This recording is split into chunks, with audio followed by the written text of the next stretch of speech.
ओम नमस्ते जी। आज का हमारा विषय स्त्री प्रकरण में उत्तर पदादौ पम्मे नियम से प्रारंभ होगा।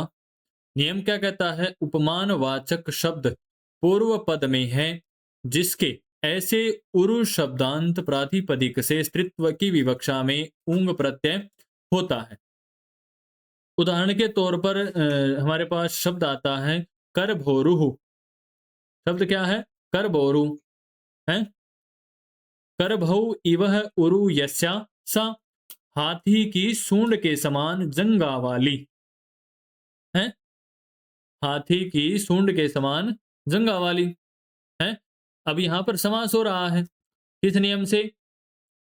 अनेकमन्य पदार्थे से है। तो यहां सुपादि प्रत्यय भी आ रहे हैं। मूल शब्द क्या है? कर्भ और उरु और सुपादि प्रत्यय औ आ गया। कृत तद्धित समासास्य से यहाँ प्रातिपदिक संज्ञा। सुपो धातु प्रातिपदिकों से जो सुप आए थे उनका सुपों का लुक और रूप क्या बना? कर्भ प्लस उरु। अब अकार और उकार को देखकर यहां पर गुण की प्राप्ति हो रही है। किससे? आद गुणे से। ए प्लस में उ बराबर है ओ। ठीक है, ओ आ जाएगा गुण में। करब था, यहां करभोरू हो गया है।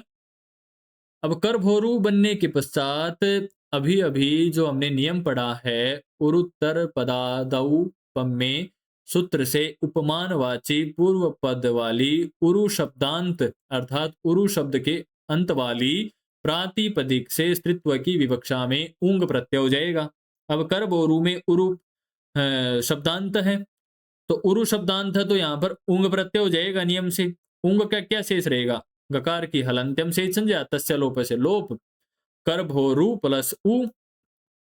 अब हर्स्व उकारण और दीर्घ उकारा दोनों ही सवर्णी है।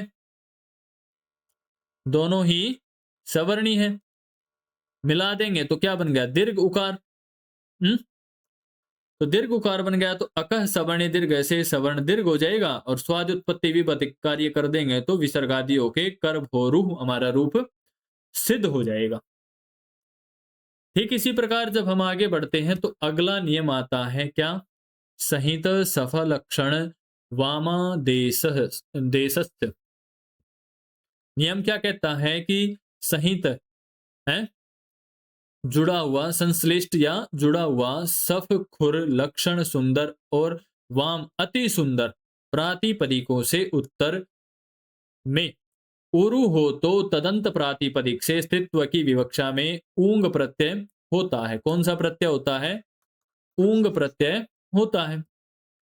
अब उदाहरण क्या हमारे पास है? संहितोरुहु।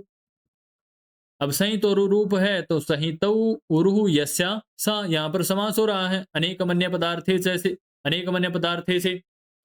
कृत तद्धित समासास्य से पूर्व के समान प्रातिपदिक संज्ञा सुपों का लुक हो जाएगा तो हमारे पास क्या शब्द है? संहित प्लस उरु है। अब गुण की प्राप्ति है संहितोरु बन गया आद गुण से। अभी अभी जो नियम पढ़ा है संहित सफलक्षण वामादेशस्य नियम से स्त्रीत्व की विवक्षा में उरु अंत वाला। अब संहितोरु उरु का अंत है ना संहितोरु में है। प्रातिपदिक से कौन सा प्रत्यय हो गया? ऊंग प्रत्यय। अब जब ऊंग प्रत्यय हो जाएगा ऊंग का क्या शेष रहेगा? उ। जिस प्रकार पूर्व में सवर्ण दीर्घ हुआ था ठीक वैसे यहां पर भी सवर्ण दीर्घ हो जाएगा और स्वाद उत्पत्ति विभक्ति कार्य करके संहितो हमारा सिद्ध हो जाएगा। आप प्रयास करेंगे करने का? हाँ, बहुत अच्छे। ठीक इसी प्रकार जब बढ़ते हैं आगे संहितोरु के समान ही लक्षणोरु उदाहरण है। इसमें संहित शब्द था, अब यहां क्या है? लक्षण शब्द है। बाकी सभी कार्य पूर्व के समान ही हैं। कोई भी कार्य में परिवर्तन यहां पर नहीं है।